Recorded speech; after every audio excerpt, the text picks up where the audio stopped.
제가 또 이렇게 영상으로 우리 리더들을 만나게 되었네요. 우리 만나교회 리더들은 만나교회 전체를 떠받들고 있는 중요한 기둥들 중에 하나라고 할 수 있을 것 같아요. 이번에 제가 여러분들에게 또 이 책을 통해서 권면하고 여러분들에게 부탁하고 싶은 것, 우리 리더들부터 시작해서 우리 기도의 불을 켰으면 좋겠다.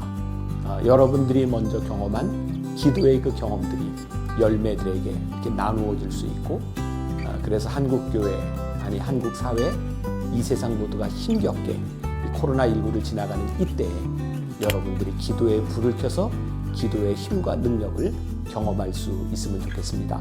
아마 이 내용을 가지고 우리 목사님들이 짧게 또 여러분들에게 설명을 해주게 될 텐데, 잘 듣고 여러분들의 삶에 잘 적용하고, 무엇보다 우리 만나교회를 이끌어가는 리더들 앞에서 기도의 불을 켜고 이끌어가는 여러분들이 될 수 있기를 간절히 소망합니다. 치유의 과정을 통해 내 삶이 고쳐지는 것이 너무나 중요합니다. 우리가 할 수 있는 일은 힘을 주셔서 정금같이 단련되게 해달라고, 그리고 아픈 중에 하나님과 깊은 교제의 시간을 갖게 해달라고 기도하는 것입니다. 만나교회 나무공동체 리더님들 그리고 성도님들을 주님의 이름으로 축복합니다. 2020년 우리는 뜻하지 않은 시간들을 보내고 있습니다. 불가항력적인 상황들을 통해 우리 인생이 얼마나 연약한지를 돌아보게 되었고, 더불어 크신 하나님의 손길이 우리 인생에서 얼마나 절실한지를 또한 깨닫게 된 것 같습니다. 하나님께서는 이때 우리로 하여금 더욱 기도하게 하시고, 그 기도를 통해 우리의 가정과 공동체를 돌보시는 하나님의 은혜를 경험하게 하신 줄 믿습니다. 특별히 3주 동안 김병삼 담임 목사님의 신간도서인 기도의 불을 켜라를 함께 읽고, 저와 여러분이 깊은 기도의 자리로 나아가는 시간이 되었으면 좋겠습니다. 그래서 코로나로 인해 어두워진 곳곳마다 기도의 등불이 켜지고 삶이 회복되는 은혜가 있게 되기를 소망합니다. 이 영상을 보시기에 앞서 먼저 책 기도의 불을 켜라를 읽으시기를 권면해 드립니다. 각 장을 통해 7가지 기도의 방법들을 배우게 될 것인데, 오늘은 그 첫 번째 시간으로 치유 기도에 대해서 함께 나누고자 합니다. 기도에는 치유의 능력이 있습니다. 마가복음 9장에 보면 예수님께서도 병든 아이를 고치시면서 기도 외에는 이런 능력이 나갈 수 없다고 말씀하셨습니다. 그래서 우리가 몸이나 마음의 질병이 찾아왔을 때 우리는 기도해야 합니다. 그런데 기도를 한다고 반드시 치유되는 것만은 아닙니다. 하나님은 우리에게 질병을 허락하신 또 다른 이유가 있기 때문입니다. 그것은 질병과 고난 속에 있는 하나님의 숨은 계획을 발견하는 것입니다. 그리고 그 계획 속에 담겨 있는 하나님의 은혜와 사랑을 발견하는 것입니다.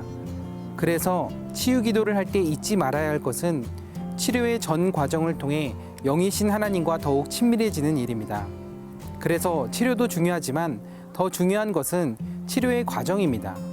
만약 아프지 않았다면, 그곳을 통해 절실함을 경험하지 않았다면 그만큼 하나님께 더 가까이 나가지 못했을 수도 있습니다. 그래서 시편 119편 71절에서는 고난당하는 것이 내게 유익이라고 했고, 이로 말미암아 내가 주의 율례를 배우게 되었다고 고백한 것입니다. 하나님은 우리를 사랑하시기 때문에 우리의 병만 고치시려는 것이 아니라 우리의 영과 우리의 삶까지도 고쳐주시기를 원하십니다. 그래서 병 중에 하나님과 깊은 교제를 나눌수록 하나님이 우리를 얼마나 사랑하시는지를 알게 됩니다. 그리고 그 아픔에 누구보다 공감하고 계시며, 그래서 우리와 더욱 함께 하시기를 원하신다는 사실을 깨닫게 됩니다. 그래서 우리는 고난 중에 기도해야 하는 것입니다. 오늘 야고보서의 말씀처럼 고난당할 때에 기도해야 합니다. 그리고 그 고난과 질병 속에서 함께 하시는 하나님의 은혜와 사랑을 보아야 합니다. 그 사랑을 통해 하나님과의 친밀함은 회복되고 진정한 치유와 회복이 시작되기 때문입니다. 치유 기도를 통해 하나님과의 친밀함을 회복하는 것만큼 중요한 것이 또 하나 있습니다. 그것은 우리 삶이 치유되는 것입니다.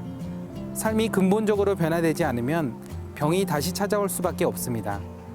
그래서 치유 기도에는 병을 고치는 것만이 아닌 삶의 치유의 내용도 포함되어야 하는 것입니다. 오늘 치유 기도를 통해 하나님과의 관계가 회복되고 몸과 마음이 그리고 삶까지도 치유되는 은혜가 있게 되기를 주님의 이름으로 축복합니다. 책 32페이지를 보시면 치유기도 매뉴얼이 있습니다. 4가지 순서에 따라 치유기도를 해보시면 좋을 것 같은데요. 이 시간 나의 연약한 부분에 손을 얹으시고 나의 아프고 연약한 모습을 통해 하나님과의 친밀함이 회복되도록 올바른 치유기도를 드리시기 바랍니다. 그리고 치유의 모든 과정을 하나님께 맡기고 그 과정 속에 인도하시는 하나님에 대한 믿음과 사랑을 고백해 보시기 바랍니다. 그리고 내가 하나님의 기뻐하시지 않는 삶의 습관들이 있다면 내 몸과 마음을 청지기처럼 잘 선용하고 지키게 해달라고 또한 기도하시기 바랍니다. 생각하는 것, 말하는 것, 먹는 것, 일하는 것, 그리고 여가 시간을 쓰는 것까지 모두 하나님의 기뻐하시는 건강한 습관들이 될 수 있도록 내 삶을 고쳐주시고 교정해 주시기를 기도하시기 바랍니다. 내 의지로, 내 노력으로는 어렵지만 예수님께서 내 삶의 힘이 되시고 능력이 되어주시고 치유자가 되어주실 것을 믿고 기도하면 놀라운 치유와 역사와 은혜가 나타나게 될 줄 믿습니다.